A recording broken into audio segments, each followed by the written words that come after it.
নৈতিক দায়িত্ব এটা আপনার। আপনি দেশে কোনো ভাড়াটিয়া নন। বলেন তো, আপনাদের কাছে শুরুতেই একটা প্রশ্ন রাখতে চাই, যে বাড়িতে ভাড়াটিয়া থাকে তারা কি আপনার বাড়ির উন্নয়নের চিন্তা করবে? না। একটা জিনিস নষ্ট হয়ে গেলে বলতে চায় না কেউ, আমাকেই আবার লাগানো লাগতে পারে, এটাই বলতে চায় না। আপনার উন্নয়ন না কেউ চিন্তা করবে? তো আমার রাষ্ট্রের উন্নয়ন, আমার রাষ্ট্রের অবকাঠামো নিয়ে চিন্তা কাদেরকে করতে হবে? এই রাষ্ট্রের প্রত্যেকটা অংশে আপনার মালিকানা রয়েছে। এই রাষ্ট্রের প্রত্যেকটা টাকার মধ্যে আপনার কি রয়েছে? মালিকানা রয়েছে।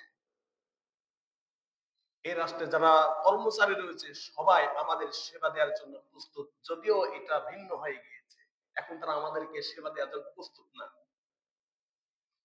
তো প্রিয় উপস্থিতি, এমন একটা পয়েন্টে দাঁড়িয়ে আমরা আজ কথা বলতেছি, এমন একটা সিচুয়েশন আমরা পার করতেছি, এমন একটা অবস্থা পার করতেছি যে আজ আমরা দিক ভোলা মানুষ পরিণত হয়েছে। এই কঠিন পরিস্থিতিতে, এই কঠিন অবস্থায় আমাকে কি সিদ্ধান্ত নিতে হবে, আমাকে কি করতে হবে, আমার করণীয় কি, সেই করণীয় সম্পর্কে আজকে কিঞ্চিত আলোচনা হওয়া দরকার।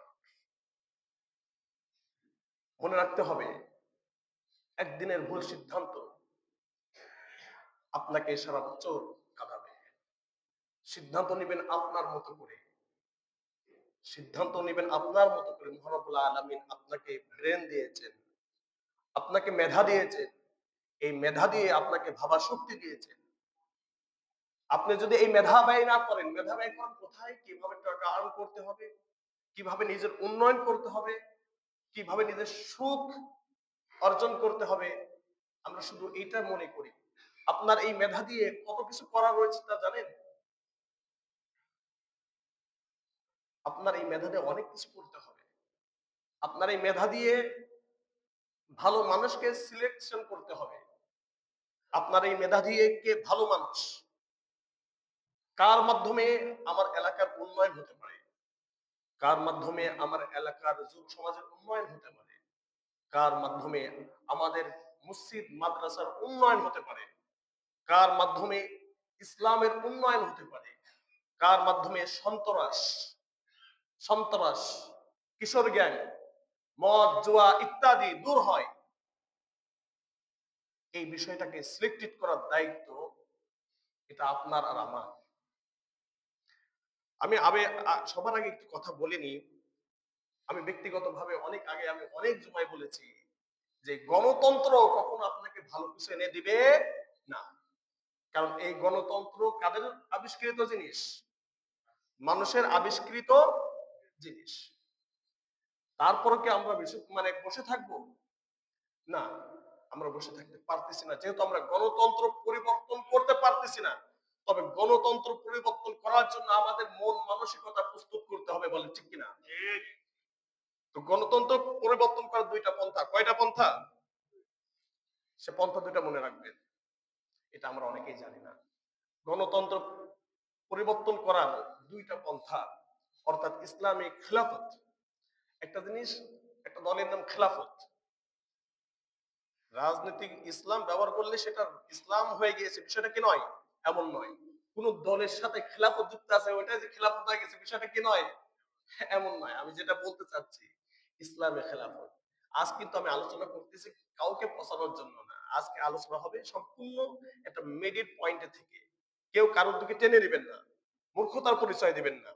আপনার সাথে আমার ব্যক্তিগত শত্রুতা নেই, তবে হ্যাঁ, আপনাকে সঠিক পথে পরিচালনা করার দায়িত্ব আমি ইমাম হিসাবে পেয়েছি। তো আপনার গণতন্ত্র পরিবর্তন করা হবে দুইটা পন্থায়। কয়টা পন্থায়? এক নাম্বার পন্থা হলো আদ-দাওয়াতু ইলাল্লাহ। কোথায়? আল্লাহ তাআলার দিকে মানুষকে আহ্বান করতে হবে। আল্লাহ তাআলার বিধান মানুষকে বুঝাতে হবে। আল্লাহ তাআলার বিধান মানুষকে কি দেয়, মানুষকে কোথায় শান্তি দেয়, মানুষকে কি মুক্তি দান করে না, মানুষকে আরো চেপে ধরে, এই বিষয়গুলো মানুষকে বোঝানো লাগবে। মানুষকে আল্লাহ তাআলার বিধানের প্রতি আহ্বান করতে হবে, এক নাম্বার বিষয়। দুই নাম্বার, যখন এক নাম্বার বিষয়টা আপনি সাকসেস, আপনার সহযোগী তারা আল্লাহ তাআলার জন্য জীবন দেওয়ার জন্য প্রস্তুত হয়ে গিয়েছে, আপনি আপনার সবকিছু করার জন্য প্রস্তুত হয়ে গিয়েছে। এখন 2 নম্বর কাজ হলো আল জিহাদ ফি সাবিলিল্লাহ। আল জিহাদ ফি সাবিলিল্লাহ। আপনাকে কতক্ষণ জিহাদ করতে হবে? আল্লাহ তাআলা বলতেছেন কতক্ষণ জিহাদ করতে হবে? ওয়া ইয়াকুনা দীনু কুল্লুহু লিল্লাহ। দুনিয়ার প্রত্যেকটা ইঞ্চিতে, প্রত্যেকটা জায়গায়, প্রত্যেকটা প্রান্তে যতক্ষণ না পর্যন্ত আল্লাহ তাআলার হুকুম শাসন ব্যবস্থা কায়েম না হবে ততক্ষণ পর্যন্ত জিহাদ চালিয়ে যেতে হবে। এটা হলো দ্বিতীয় পন্থা। অতএব প্রথম ফার্স্ট অফ অল আপনাকে যে কাজটা করতে হবে ইসলামী শরিয়া অনুযায়ী, সেই কাজটির নাম হলো আপনার পরিবারকে ঠিক করতে হবে। 1 নম্বরে সর্বপ্রথম পরিবারকে ঠিক করার জন্য এই আহ্বান তাদের প্রতি রাখতে হবে। মহানবুল আলামিন কুরআনুল কারীমের মধ্যে ইরশাদ করেন, ইয়া আইয়ুহাল্লাযীনা আমানু কু আনফুসাকুম ওয়া আহলিকুম নারা। আল্লাহ তাআলা দেখেন আগেই বলেন নাই যে তুমি অমুকরে ঠিক করো, তমুকরে ঠিক করো। আল্লাহ তাআলা বলতেছেন, ইয়া আইয়ুহাল্লাযীনা আমানু কু, হে ঈমানদারগণ তোমরা নিজেকে আগে শুধরাও, নিজেকে বাঁচাও। কোত্থেকে বাঁচাবেন আপনি? এই যে কু মানে বাঁচানো, কু আনফুসাকুম তোমরা নিজেদেরকে রক্ষা করো। কোথা থেকে রক্ষা করো বলেন তো? জাহান্নাম থেকে। কোথা থেকে? দুনিয়াতে যে সমস্ত কর্ম করলে জাহান্নামের পথ সুগম হয়ে যায়, জাহান্নাম উন্মুক্ত হয়ে যায়, এই সমস্ত কর্মকাণ্ড থেকে নিজেকে সবার আগে কি করতে হবে? বাঁচাতে হবে। First of all you have to save yourself before than. সবগুলোর পূর্বে আপনাকে কি করতে হবে? আপনার নিজেকে বাঁচাতে হবে।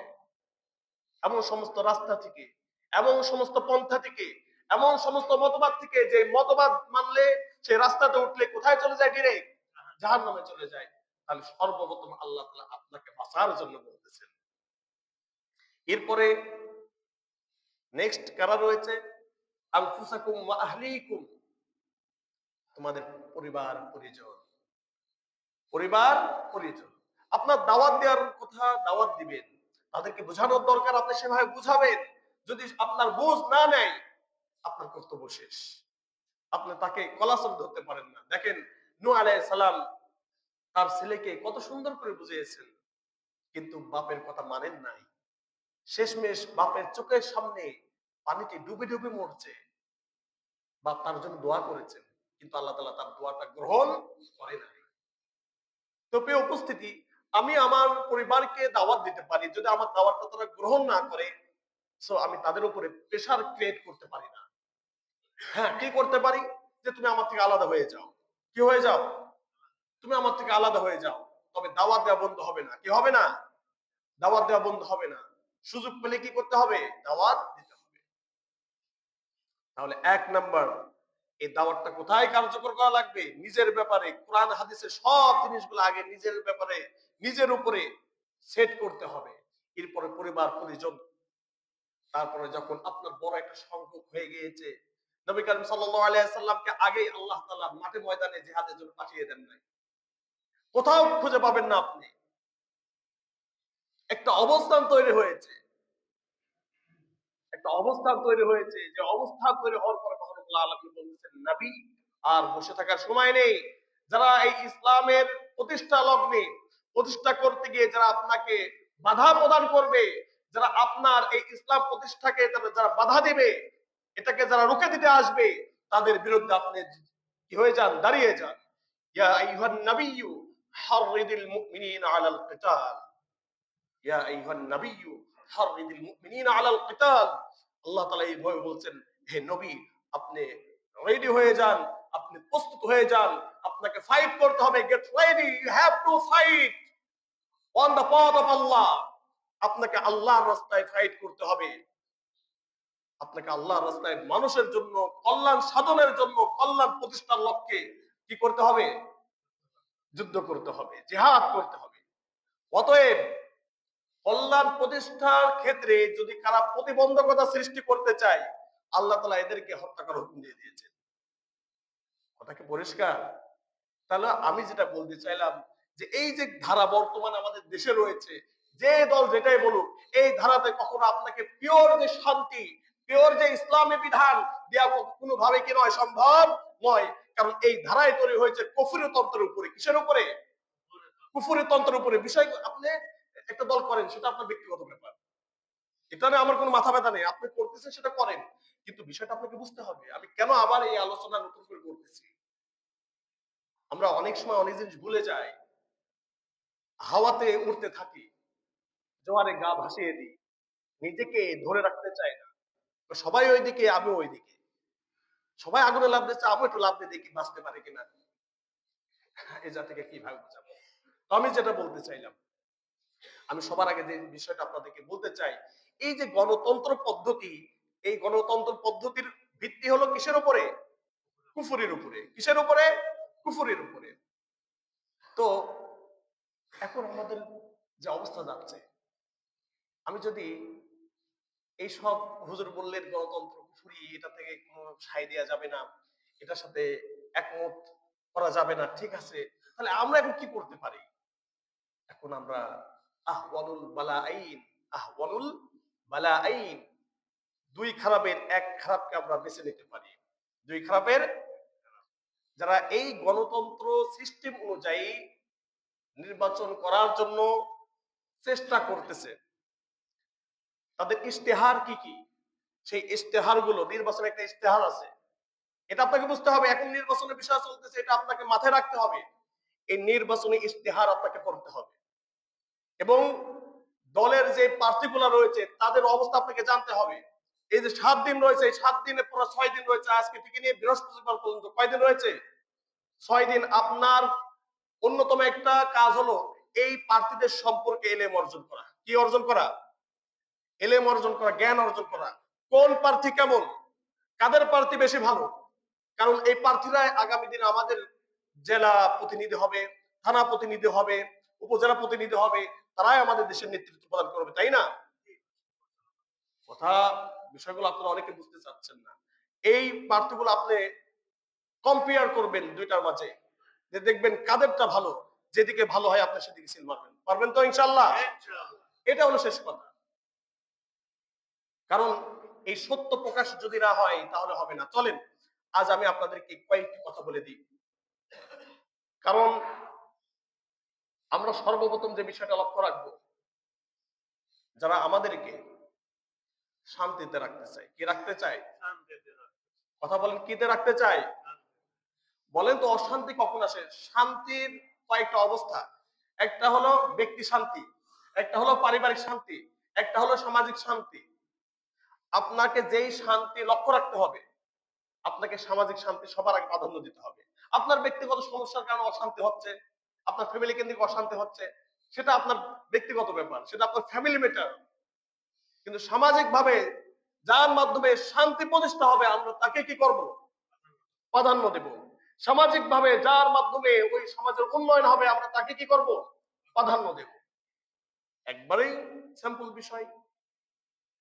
কারণ আপনি ভালো করেই জানেন, যদি এই ব্যক্তি নির্বাচিত হয়, এই ব্যক্তি যদি এখানে ক্ষমতার সিটে আসীন হয়, তাহলে অবশ্যই এমন একটা কিশোর গ্যাং তৈরি হবে, চাঁদাবাজ তৈরি হবে, মানুষের উপরে জুলুম করবে। এমন ব্যক্তিকে আপনি কি করলেন? আপনার সাক্ষ্যর মাধ্যমে, ভোট মানে সাক্ষ্য, ভোট মানে কি? সাক্ষ্য। আপনি ভোট দিয়ে এটা বোঝালেন যে আমি যে প্রার্থীকে সিল মারলাম সে প্রার্থী আমার কাছে ভালো। এটা হলো ভোটের মূল মিনিং, মূল কথা। আজ আমাদের ভোটের কোনো গুরুত্ব নেই। আমি আবারও বলতেছি, ইসলামের ভোটের কোনো সিস্টেমই নেই, কিন্তু তারপর আলোচনা কেন করতে হচ্ছে? এই বিষয়গুলো আপনাকে বোঝাতে আমার আলোচনাগুলো আনতে হচ্ছে। তা আমরা দেখব যে প্রার্থীর মাধ্যমে আমাদের সামাজিক শান্তি কি হবে? স্থির হবে। সমাজের মধ্যে দুর্নীতি, তারপরে চাঁদাবাজ, সন্ত্রাস ইত্যাদি দূর হবে। আমরা এমন একজন প্রার্থীকে কি করব? নির্বাচন করব। প্রিয় উপস্থিতি, আমরা ভোটকে কোনো গুরুত্ব দিচ্ছি না। আপনি কি জানেন এই ভোটের গুরুত্ব কি পরিমাণ? এই ভোটটা আপনাকে কোন দিকে নিয়ে যেতে পারে? আপনি মনে করেন আমি একা ব্যক্তি কি করব? আপনি একা ব্যক্তি অনেক কিছু করতে পারেন। মনে রাখতে হবে, আকাশ থেকে যে জলধারা জমিনের বুকে ধেয়ে আসে, সেটা কি আপনার পানির যে পাইপের মতো ওইভাবে পানি পড়ে, নাকি ফুটা ফুটায়? এই জন্য এক কবি বলছিল, কতরুন আলা কতরিন ইযা ইজতামা নাহরুন নাহরুন আলা নাহরিন ইযা ইজতামা বাহরুন। বিন্দু বিন্দু জল যখন আকাশ থেকে ধেয়ে জমিনের দিকে আসে, যখন এগুলো একসঙ্গে হয়ে যায়, যেদিক দিয়ে প্রবাহিত হয় সেদিক নদী হয়ে যায়। সুবহানাল্লাহ।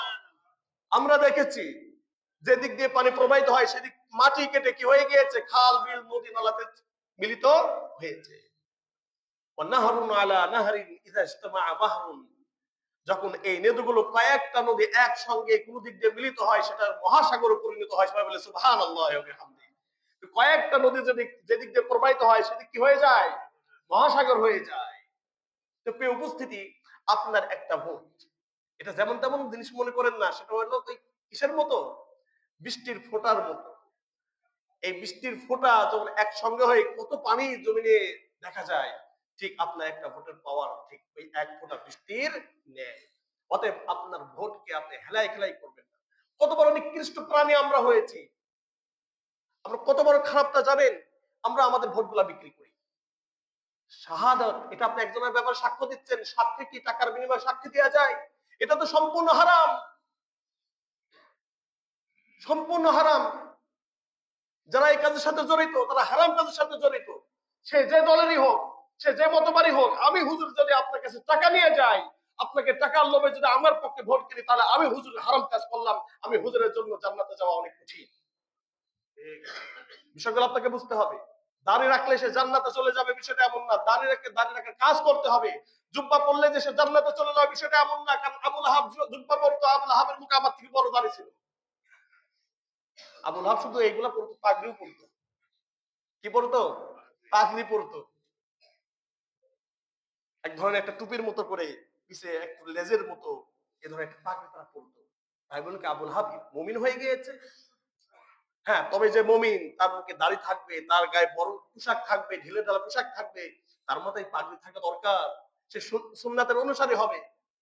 এটা হলো স্বাভাবিক একজন মুমিনের বৈশিষ্ট্য। কিন্তু এগুলা হলেই সে জান্নাতি, বিষয়টা কি নয়? এমন নয়।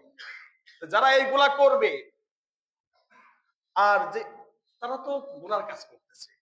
তবে আপনি একজন ব্যক্তি ১,০০০ টাকার কাছে আজ ৫ বছরের জন্য বিক্রি হয়ে গেলেন, আপনার তারা কি উপকার করবে? আপনার তারা কি উপকার করবে? এই জন্য যে সমস্ত মা ও বোনেরা, প্রিয় ভাইয়েরা, আমার এলাকাবাসী যারা আমাকে শুনতেছেন, আপনার ভোট হলো আমানত। আপনার ভোট আপনার কাছে কি আমানত। এই আমানতটা প্রয়োগ করতে হবে তার যথাস্থানে। মহান রব্বুল আলামিন কুরআনুল কারীমের মধ্যে বলছেন, ইন্নাল্লাহা ইয়া'মুরুকুম আন তুআদ্দুল আমানাতি ইলা আহলিহা। ইন্নাল্লাহা ইয়া'মুরুকুম, নিশ্চয় আল্লাহ তাআলা তোমাদেরকে আদেশ করেন, অর্ডার করেন, আন তুআদ্দুল আমানাত, তোমাদের আমানত, তোমাদের আমানত তার যথাস্থানে কি করে দাও, পৌঁছায় দাও। এখন আমানত যথাস্থানে পৌঁছানোর একটা সময় এসেছে, সুযোগ এসেছে। এই আমানতের রক্ষা যদি আমরা না করতে পারি, এই আমানত তার যথাস্থানে যদি আমরা পৌঁছাতে না পারি, কমপক্ষে হলেও আমাদেরকে অনেক জুলুমের শিকার হতে হবে, আমাদেরকে কঠিন পরিস্থিতির মধ্য দিয়ে যেতে হবে। অতএব হ্যাঁ, এখন এমন হয়ে গেছে আপনার আমানতটা ঠিকঠাক মতো দিতে পারে না, তার আগে কি হয়ে গেছে, সিল মেরে প্যাকেটিং হয়ে গেছে। এখন যা দেখতেছেন আপনারটা হয়ে গেছে, বাড়ি যান হয়ে গেছে, বাবাজি এবার বাড়ি যাই ঘুমান। সেটা তো আপনার সাথে তারা খেয়ানত করেছে। কিন্তু আপনার যে আমানত, যে অধিকারটা রয়েছে, যে আমানতটা আপনার হাতে রয়েছে, এই আমানতের উপরে ভিত্তি হবে আগামী দিনের বড় একটা কিছু। আগামী দিনের অনেক জিনিস এটার উপর নির্ভর করবে, এটার উপরে নির্ভরশীল। অতএব যে আমানত মহান রব্বুল আলামিন আপনার হাতে তুলে দিয়েছেন, যে অধিকার আপনার হাতে তুলে দিয়েছেন, আপনি সেই আমানত, সেই অধিকার জায়গা মতো পৌঁছাবেন তো ইনশাআল্লাহ। প্রিয় উপস্থিতি, প্রিয় এলাকাবাসী, আমাকে যারা শুনতেছেন, কখনো আপনার ভোট যারা যেই দল বা যে ব্যক্তি কিনতে আনবে, ফার্স্ট অফ অল আপনি যে কাজটা করবেন, সবার পূর্বে যে কাজটা করবেন সেটা হলো তাকে ভোটই দিবেন না। পারবেন তো ইনশাআল্লাহ? আপনার আমানত, আপনি আল্লাহর কাছে দোয়া করবেন। আল্লাহ, এক নাম্বার দোয়া থাকবে এমন, আল্লাহ এই গণতন্ত্র হারাম, এরপরও আহওয়ানুল বালাইন, দুই খারাপের একটি, যেটা বেশি খারাপ নয়, হালকা খারাপ, আমি বেছে নিচ্ছি, আমি আমার আমানতটা জায়গা মতো পৌঁছাতে পারি, এইভাবে দোয়া করবেন সবার আগে। এক নম্বরে কুফরি তন্ত্র, এই জন্য আল্লাহ তাআলার কাছে কি করবেন, ক্ষমা চেয়ে নেবেন, আল্লাহ আমি পারতেছি না খেলাফতের জন্য, তবে খেলাফত প্রতিষ্ঠা আল্লাহকে কি রাখি, তামান্না রাখি। খেলাফত প্রতিষ্ঠা কি রাখি আমরা, তামান্না রাখি। 2 নাম্বার, আজকের যে ভোটের বিষয়টা আসলো, এটা তো ইসলাম বৈধতা দেয় না। তারপরও যে ইসলামের একটা নীতি রয়েছে, আহওয়ানুল বালা আইন, দুইটা খারাপের মধ্যে হইতে যেটা একটু সহজ, ওই জিনিসটাকে কি করে নেওয়া, নিজের জন্য বেছে নেওয়া। আমরা আলু পটল বা অনেক কিছু কিনতে গিয়েছি, দেখা যাচ্ছে বাজারে ভালোটা নেই, খারাপটা এক জায়গায় আছে। এখন কি করতেছেন, আপনার দরকার প্রয়োজন, দেখতেছেন যেগুলো খারাপের মধ্যে হইতে যেগুলো একটু তুলনামূলক ভালো, আপনি সেগুলা কি করবেন, আমরা বেশি বেশি কিনে আনি না, যে এই সবই খারাপ তবে এগুলো একটু মোটামুটি চলে। তাহলে এমন অবস্থায় যে আল্লাহ আমি এই অবস্থার মধ্যে পড়ে গিয়েছি, আল্লাহ আমার ক্ষমা করে দেন, আমি যেন আমার আমানতটা সঠিক জায়গায় প্রয়োগ করতে পারি। কি করতে পারি, সঠিক জায়গায় প্রয়োগ করতে পারে। আল্লাহ তাআলা আমাদের সবাইকে সে তৌফিক দান করুন, আমিন। প্রিয় উপস্থিতি, দেখেন নবী কারীম সাল্লাল্লাহু আলাইহি ওয়াসাল্লাম তিনি কত কঠোর হয়েছেন। আমার ভোট আমার আমানত, আমি দেখি আমি জানি এমন একজন ব্যক্তির ব্যাপারে গেল, যে ব্যক্তি যে ব্যক্তি সে ব্যক্তি হিসাবে ভালো না, ব্যক্তি হিসাবে কি না, ভালো না। তার চেইন, চেইন মানে বোঝেন, তার নিচ থেকে নিয়ে উপর পর্যন্ত, তার পর্যন্ত সবগুলা দেখা যাচ্ছে এরা তেমন বেশ ভালো না। এলাকার যত নোংরা ব্যক্তিরা রয়েছে এর সাথে জড়িত। তো আপনি যখন আপনার ভোট সেখানে মেরে দিবেন, আপনি কেমন যেন আপনার আমানত ওই ব্যক্তিকে বললেন ভালো, অথচ ব্যক্তি বাস্তবে ভালো না, অথচ তার কর্মীরা বাস্তবে ভালো না। কিন্তু আপনার আমানতটা যেখানে সত্যর ব্যাপারে হওয়া দরকার ছিল, ন্যায়ের পক্ষে যাওয়া দরকার ছিল, সেটা কিন্তু যায় নাই। আপনি ইচ্ছাকৃত ভাবে এই কাজটা করলেন, আপনার বুঝ শক্তি খাটালেন না, আপনার মেধা খাটালেন না। মহান রব্বুল আলামিন কাল কিয়ামতের ময়দানে আপনাকে জবাব দিয়ে তার আওতায় আনবেন। যত তাড়াতাড়ি বুঝবেন তত আপনার জন্য ভালো। আজকে এই বয়ানটা করতেছি খুবই রিস্ক নিয়ে। সবাই আমাকে মানে কি যে করবে আল্লাহ পাকে ভালো জানে। কারণ সবাই অনেকে দেখা যাচ্ছে যার পক্ষে যাচ্ছে আলহামদুলিল্লাহ, যার বিপক্ষে যাচ্ছে সেও পাই দেখে নেব না। এ ধরনের এক ধরনের চিন্তা ভাবনা। প্রিয় উপস্থিতি, আমি আবারও বলেছি যে এখানে অনেক আলোচনা হয়, আমি আমার অবস্থান থেকে হককে আপনাদের সামনে সামনে একটু ফুটিয়ে তুলি। আমি জানি যে এই হক ফুটিয়ে তুলতে গিয়ে অনেকের মাথায় লাগে, অনেকের গায়ে লাগে, অনেকের অনেক জায়গায় আঘাত করে। প্রিয় উপস্থিতি, সবাইকে আমাকে ক্ষমা করে দিবেন, পারবেন তো ইনশাআল্লাহ। তো একটা হাদিস আপনাদের সামনে আমি উল্লেখ করতে চাই, যে ব্যক্তিরা তার আমানতের খেয়ানত করবে, আলা উনাব্বিউকুম বিআকবারিল কাবায়ের, নবী করিম সাল্লাল্লাহু আলাইহি ওয়াসাল্লাম সাহাবাদের সামনে ভয়ে বসে রয়েছেন। আমি যেভাবে আপনাদেরকে সামনে বসে আলোচনা করতেছি, নবী করিম সাল্লাল্লাহু আলাইহি ওয়াসাল্লাম সাহাবাদের সামনে আলোচনা করতেছিলেন। আলা উনাব্বিউকুম বিআকবারিল কাবায়ের, ও আমার সাহাবারা, তোমরা কি জানতে চাও আমি তোমাদেরকে এমন বিষয়ে খবর দিয়ে দেব না, এই দুনিয়ার মধ্যে সবচেয়ে নিকৃষ্ট গুনাহ সম্পর্কে আমি, এই দুনিয়ার মধ্যে সবচেয়ে নিকৃষ্ট যে বড় গুনাহগুলো রয়েছে সেই সম্পর্কে তোমাদেরকে আমি খবর দেব না, তোমাদেরকে বলে দেব না, তোমাদেরকে আমি সতর্ক করে দেব না। সাহাবারা বলতেছেন, ইয়া রাসূলুল্লাহ, অবশ্যই এই নিকৃষ্ট গুনাহ সম্পর্কে, বড় বড় গুনাহ সম্পর্কে আপনি আমাদেরকে সতর্ক করে দেন, যাতে করে আমরা সেগুলা থেকে বেঁচে যেতে পারি, নিজেদেরকে রক্ষা করতে পারি। তিনি কয়েকটি গুনার কথা উল্লেখ করলেন, কয়েকটি গুনার কথা তিনি উল্লেখ করলেন। এক নাম্বার যে গুনাহটি, আল ইশরাক বিল্লাহ। আল্লাহ তাআলা বলেছেন, ওমাই ইউশরিক বিল্লাহ ফাকাদ হারামাল্লাহু আলাইহিল জান্নাহ। সো এই ধরনের একটা আয়াত, আমি কিন্তু পুরো কোন আয়াতটা বলি নাই, এই ধরনের একটা আয়াত কোরআনের মধ্যে রয়েছে যে আল্লাহ তাআলার সাথে যে ব্যক্তি শিরক করলো, আল্লাহ তাআলার সাথে যে ব্যক্তি শিরক করলো, মহান রব্বুল আলামিন তাকে ঘোষণা দিয়ে দিয়েছেন তার ব্যাপারে, জাহান্নাম তার জন্য হারাম করে দিয়েছেন। নাউযুবিল্লাহি মিন যালিক। তাহলে তিনটা যে গুনাহ, বড় বড় কবিরা গুনাহ, তার মধ্যে এক নাম্বার গুনাহ আল ইশরাকু বিল্লাহ, আল্লাহ তাআলার সাথে কি করা, শিরিক করা। আল্লাহ তাআলা ব্যতীত অন্য কাউকে খোদা বলে মেনে নেওয়া, আল্লাহ তাআলার হুকুম ব্যতীত অন্য কোন হুকুমকে নিজের অন্তরের মধ্যে কি করে দেওয়া, সেটআপ করে দেওয়া, এটাও একটা শিরিক। অতএব আল ইশরাকু বিল্লাহ কি করা যাবে না, আল্লাহ তাআলার সাথে শিরিক করা যাবে না। 2 নাম্বার ওয়া উকুকুল ওয়ালিদাইন। ও যুবক ভাইরা, তুমি বাইক কেনার জন্য, মোবাইল কেনার জন্য মায়ের গায়ে হাত তুলেছো, মায়ের সাথে ঝগড়াতে লিপ্ত হয়েছো, বিবাহ পিতার গায়ে হাত তুলেছো, বা তোমার মুরব্বিদের গায়ে হাত তুলেছো, বা তাদের সাথে খুব খারাপ আচরণ করেছো, উকুকুল ওয়ালিদাইন। 2 নাম্বার কবিরা গুনাহ হলো পিতামাতার সাথে খারাপ আচরণের মধ্যে লিপ্ত হওয়া। নাউজুবিল্লাহি মিন যালিক। আমাদের বর্তমান যুবক ভাইরা সামান্য দুনিয়ার এই কিছু চাকচিক্যের মোহে পড়ে একটা ভালো মোবাইল, একটা ভালো বাইক এবং এটা সেটা কেনার জন্য পিতা মাতার উপরে যে প্রেশার ক্রিয়েট করে, পিতা মাতার উপরে যে তাদের সাথে যে অসাধ আচরণ গুলো করে, যেগুলো ভাষা প্রকাশ করার মতো নয়। এটা ঠিক নয়, এটা রাইট নয়। যুবক ভাইরা এগুলো করা যাবে না। আল্লাহ তাআলা আমাদের সবাইকে পিতা মাতার সাথে খারাপ আচরণ করা থেকে হেফাজত করুন। সবাই বলুন আমিন। আরে আল্লাহর বান্দা, এখানে আরেকটা কথা বলিনি, সব বাদ দেন আগে। নিজের বইয়ের জন্য নিজের মা আজ বাড়িতে আসতে পারে না, নিজের আত্মীয় স্বজনের জন্য, বউয়ের আত্মীয় স্বজনের জন্য। বউ ছাড়া আগে সবাই ভালো ছিল, বউ আসার পরে মা দূরে চলে গিয়েছে, বাপ দূরে চলে গিয়েছে। মনে রাখবেন, আপনার বউর সাথে যদি মায়ের মিল না পড়ে, তাকে আলাদা করে দেন, আপনি আলাদা বাড়ি করেন, কিন্তু মাকে আলাদা করা যাবে না। কথা কি বুঝাইছে? মা, আমি জানি এখানে আমার মা বেশি দোষ করেছে, তারপরও মাকে বলা যাবে না তুমি এখানে বেশি দোষী। আল্লাহ তাআলা মাকে সম্মান করার তৌফিক দান করুন, আমিন।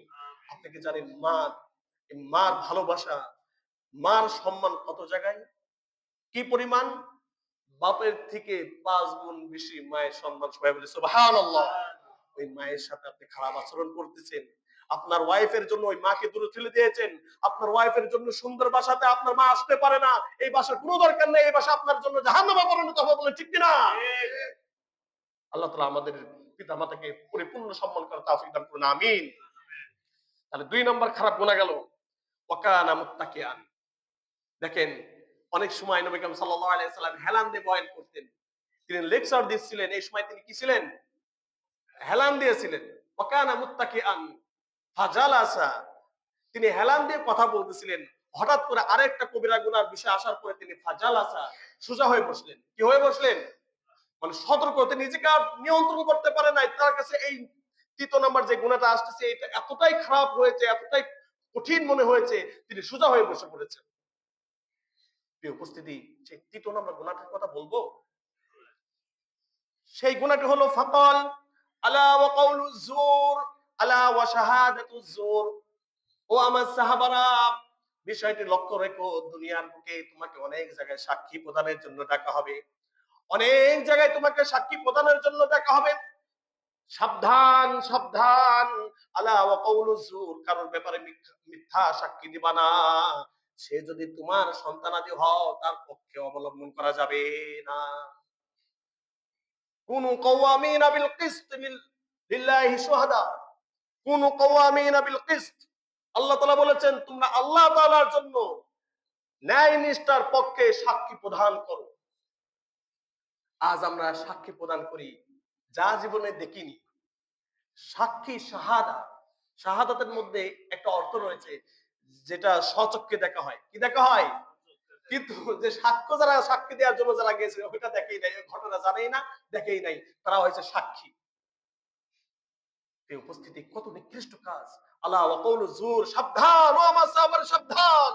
তোমাদের সামনে এমন বিষয় আসতে পারে, এমন সময় আসতে পারে, যে সময় মিথ্যা সাক্ষীর সরাসরি, যে সময় মিথ্যা আমানতের সরাসরি, যে সময় মিথ্যা আশ্বাসের সরাসরি, যে সময় মিথ্যাবাদীকে সত্যবাদী মনে করা হবে, সত্যবাদীকে মিথ্যাবাদী মনে করা হবে।